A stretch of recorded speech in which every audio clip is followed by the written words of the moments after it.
আপনি কতটুকু দারিদ্র হয়েছেন শুনুন। সাহাবায়ে কেরামদের ঘটনা। আবু হুরায়রা রাদিয়াল্লাহু তাআলা আনহু বলছেন যে নিশ্চয়ই আমি সুফাবাসীদের মধ্যে হতে 70 জন লোককে দেখেছি যে তাদের কোনো একজনেরও নিকট একখানা চাদরও ছিল না। সাহাবায়ে কেরাম বলছেন যে একটা চাদরও তাদের মধ্যে ছিল না, এরকম 70 জন সাহাবীকে তিনি দেখেছেন। সাথে হয়তো একখানা লুঙ্গি ছিল অথবা একখানা কম্বল, যা তারা নিজেদের ঘাড়ের সাথে পেঁচিয়ে রাখতো। তা কারো অর্ধ গোড়ালি পর্যন্ত, আবার কারো টাকনু পর্যন্ত প্রস্তুত, তারা ওটাকে নিজের হাতের সাথে ধরে রাখতো, এই আশঙ্কা যেন সতর খুলে না পড়ে। হাদিসটি সহিহ বুখারীতে রয়েছে, মিশকাতে রয়েছে 5241 নম্বর হাদিস। চিন্তা করুন সাহাবায়ে কেরামদের অবস্থা, যে তারা নিজেদের গায়ের মধ্যে একটা কম্বল ছিল অথবা একটা লুঙ্গি ছিল, এই লুঙ্গি অথবা একটা কম্বল দিয়েই একটা লুঙ্গি অথবা একটা কম্বল দিয়েই তারা নিজেদের শরীরকে ঢেকে রাখতেন। আর তাদের এমন অবস্থা ছিল যে তাদের বাড়তি আর একটা চাদরও তাদের মধ্যে ছিল না। তারা এতটাই অসহায় ছিলেন, এরপরও তারা দিনের মধ্যে অবিচল ছিলেন। আর আমরা তারপরেও আমাদের কাছে এত অর্থ সম্পদ থাকার পরেও আমরা দিন থেকে বিমুখ হয়ে আছি। এত অর্থ সম্পদ থাকার পরেও আমরা দিনের পথে একটু সময় ব্যয় করতেছি না। যারা আবার একটু দিনের পথে সময় ব্যয় করে তাদেরকে আবার আরেক শ্রেণীর লোক ঠাট্টা বিদ্রুপ করে। যারা ইসলাম ধর্ম প্রচার করবে, ইসলাম প্রচার করবেন কার কাছে করবেন? হিন্দু, মুসলিম, বৌদ্ধ, খ্রিস্টান সকলের কাছে, তাই না?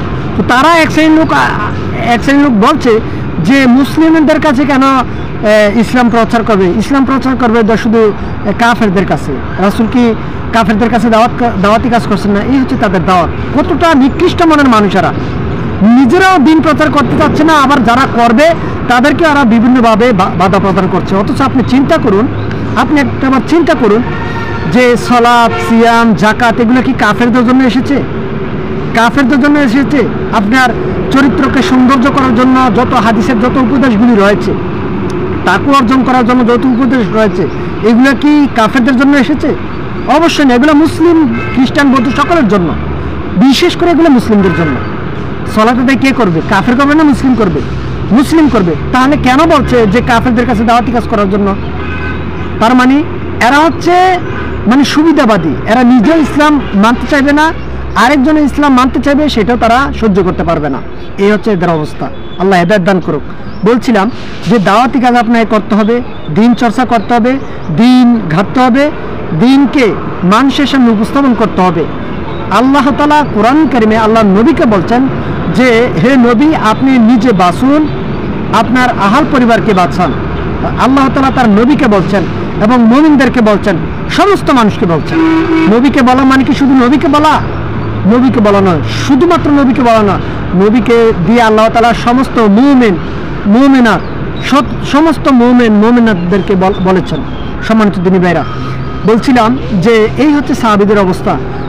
রাসূল সাল্লাল্লাহু আলাইহি সাল্লাম বলছেন, আনাস রাদিয়াল্লাহু তাআলা আনহু থেকে বর্ণিত, আন আনাস রাদিয়াল্লাহু তাআলা আনহু ক্বালা নবী সাল্লাল্লাহু আলাইহি ওয়াসাল্লাম, আনাস রাদিয়াল্লাহু তাআলা আনহু বলছেন নবী সাল্লাল্লাহু আলাইহি সাল্লাম বলেছেন, ইয়াহরামু ইবনে আদমা ওয়া ইয়াশিবু মিনহু ইসনাইনি আল হিরসু আলাল মালি ওয়াল হারসু আলাল উমুরি। রাসূল সাল্লাল্লাহু বলেছেন যে ইয়াহরামু আদমা ওয়া ইয়াশিবু মিনহু ইসনাইনি, যে রাসূল সাল্লাল্লাহু বলেছেন আদম সন্তান বৃদ্ধ হয় এবং দুইটি জিনিস তার মধ্যে জোয়ান হয়। মানুষ যতই বৃদ্ধ হোক কিন্তু দুইটি জিনিস সদা সর্বদা জোয়ান থাকে। তার একটি হচ্ছে যে ধন সম্পদ বা অর্থ সম্পদের প্রতি মোহ, আর একটি হচ্ছে যে বেঁচে থাকার দীর্ঘ জীবনের আশা আকাঙ্ক্ষা। তার যতই অর্থ সম্পদ হোক, সেই অর্থ সম্পদের প্রতি তার মায়া মহব্বত বৃদ্ধি হয়ে যায় এবং অর্থ সম্পদ যেন আরও বাড়ে, এইটা তার মধ্যে বৃদ্ধি পায়, আশা আকাঙ্ক্ষা তার মধ্যে বেশি জেগে যায়। দ্বিতীয়টা হচ্ছে যে সে আরও দীর্ঘজীবী হবে, আরও বেশি দিন বেঁচে থাকবে। অমুক ব্যক্তি চলে গেছে, আমিও যে চলে যেতে হবে, এই মন মানসিকতা তার মধ্যে নেই। সে আরও বাঁচতে চায়, আরও বাঁচবে, এই আশা আকাঙ্ক্ষা নিয়ে থাকে। অথচ এই কথা চিন্তা করে না যে আমি ইমানের সহিত যদি পৃথিবী থেকে মৃত্যুবরণ করতে পারি, সেটা যত দ্রুতই হোক অথবা যত দেরিতেই হোক, সেটা দেখার বিষয় নয়। আমি ইমান নিয়ে যদি মরতে পারি, সে আশা আকাঙ্ক্ষা ইমান আর আশা না নিয়ে সে বেঁচে থাকার আশার দিকে বেশি ঝুঁকে যায়। এই হচ্ছে মানুষের অবস্থা। আল্লাহ সুবহানাহু ওয়া তাআলা বুঝে তৌফিক দান করুন। আবু হুরায়রা রাদিয়াল্লাহু তাআলা আনহু আরো বলছেন যে বৃদ্ধ লোকের অন্তর, দুইটি ব্যাপারে সর্বদা জোয়ান রাসূলুল্লাহ সাল্লাল্লাহু আলাইহি ওয়াসাল্লাম বলেছেন। তার একটা হচ্ছে দুনিয়ার মহাব্বত, আর একটা হচ্ছে দীর্ঘ আকাঙ্ক্ষা। হাদিসটি সহিহ বুখারীতে রয়েছে, সহিহ মুসলিমে রয়েছে, মিশকাতে রয়েছে 5272 নম্বর হাদিস। ইবনে আব্বাস রাদিয়াল্লাহু তাআলা থেকে বর্ণিত, নবী করিম সাল্লাল্লাহু আলাইহি ওয়াসাল্লাম বলেছেন যে আদম সন্তানকে ধন সম্পদ পরিপূর্ণ দুটি উপত্যকা যদি দেওয়া হয়, সে তৃতীয়টির অপেক্ষা করবে। বস্তুত আদম সন্তানের পেট মাটি ছাড়া অন্য কিছু পরিপূর্ণ করতে পারবে না। আর যে আল্লাহর কাছে তওবা করে, আল্লাহ তার তওবা কবুল করেন। এই হাদিসটি রয়েছে বুখারী এবং মুসলিমের মিশকাতের 5273 নম্বর হাদিস। অর্থাৎ রাসূলুল্লাহ সাল্লাল্লাহু আলাইহি ওয়াসাল্লাম বলেছেন যে মানুষকে যদি একটি বাড়ি দেওয়া হয় আরেকটি বাড়ি আশা করবে, একটি গাড়ি দেওয়া হয় আরেকটি গাড়ি আশা করবে, একটি স্বর্ণ দেওয়া হয় আরেকটি স্বর্ণর আশা করবে। মানুষের আশা খালি বৃদ্ধি পেতে থাকবে, তার কমবে না। আশাকাঙ্ক্ষা এটা সবসময় জাগ্রতই থাকে, এই হচ্ছে মানুষের স্বভাব। সর্বশেষ আরেকটি হাদিস বলেই আমরা আজকের আলোচনা এখানে নিতে টানছি।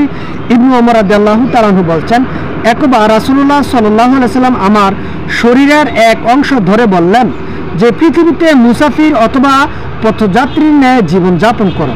একজন মুসাফির, একজন পথিক যেইভাবে জীবনযাপন করছে, অর্থাৎ তার সামান্য বেঁচে থাকার জন্য, বা এই যে সে কোথায় যাচ্ছে, মনে করেন আপনি দুবাই যাবেন, সৌদি আরব যাবেন, অথবা ঢাকাতে যাবেন, অথবা কোনো একটা জায়গায় যাবেন, অনেক দিনের সফরে, 10 দিনের সফর, 1 বছরের সফর, বা যেই কত দিনের সফরেও আপনি যে যাচ্ছেন, তো আপনি যাওয়ার সময় আপনি কি আপনার বাড়িতে যা আছে আসবাবপত্র সব নিয়ে যাবেন?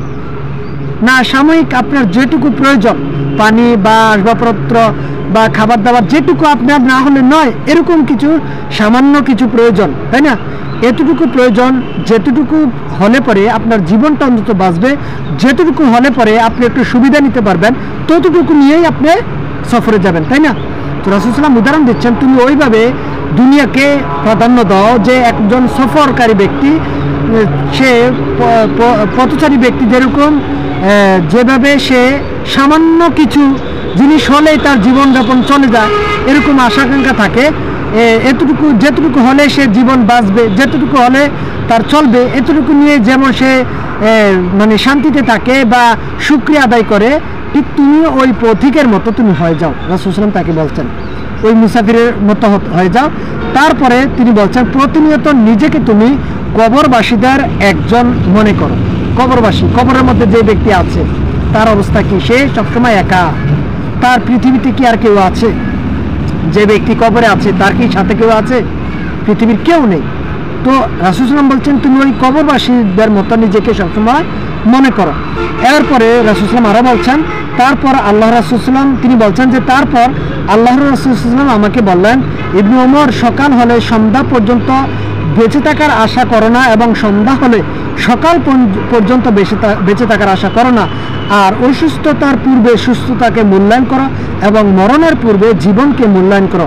হাদিসটি সহিহ বুখারী এবং মিশকাতের 5274 নম্বর হাদিস। আল্লাহ সুবহানাহু ওয়া তাআলা আমাদেরকে সদা সর্বদা এই দুনিয়াকে যেরূপভাবে আল্লাহ তাআলা মেনে নিতে বলেছেন এবং পরকালকে যেভাবে অগ্রাধিকার দিতে বলেছেন, সদা সর্বদা সেভাবে যেন আমরা পরকালকে অগ্রাধিকার দিতে পারি। আল্লাহ তাআলা সেই তৌফিক আমাদেরকে দান করুন, আমিন। সুবহানাকা আল্লাহুম্মা বিহামদিকা আশহাদু আল্লা ইলাহা ইল্লা আনতা আস্তাগফিরুকা ওয়া আতুবু ইলাইক। আসসালামু আলাইকুম ওয়া রাহমাতুল্লাহি ওয়া বারাকাতুহু।